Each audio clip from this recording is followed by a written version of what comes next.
సంధ్య theatre తొక్కిసలాట ఘటనలో మరో బిగ్ ట్విస్ట్ వెలుగులోకి వచ్చింది. భద్రత కోరుతూ పోలీసులకు సంధ్య థియేటర్ యాజమాన్యం లేఖ రాయగా దానికి రిప్లై ఇస్తూ పోలీసులు రాసిన లేఖ సోషల్ మీడియాలో వైరల్ అవుతోంది. ప్రీమియర్ షో సెక్యూరిటీ పర్మిషన్ కోసం సంధ్య థియేటర్ ముందుగానే పోలీసులకు లేఖ రాసింది. ఈ నెల 4 రాత్రి 9:30 హీరో హీరోయిన్ సహా వీఐపీలు వస్తున్నారని, బందోబస్తు కోసం సంధ్య 70mm యాజమాన్యం చిక్కడపల్లి పోలీసులకు 2వ తేదీన లేఖ రాసింది. అయితే పోలీసులు కూడా సంధ్య థియేటర్ యాజమాన్యం లేఖపై స్పందించి సెలబ్రిటీస్ వస్తే ఫ్యాన్స్ ని క్రౌడ్ ని కంట్రోల్ చేయలేమని రిప్లై ఇచ్చారు. అందుకు సంబంధించిన లేఖ తాజాగా బయటకొచ్చి నెట్టింట వైరల్ అవుతోంది.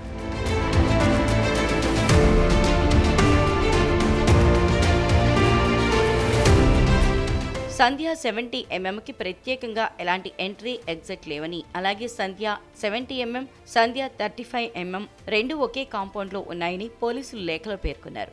మూవీ యూనిట్ ఎవరూ 4వ తేదీన స్పెషల్ షోకి రావద్దని థియేటర్ యాజమాన్యం ముందే వారికి చెప్పాలని లేఖలో సూచించారు.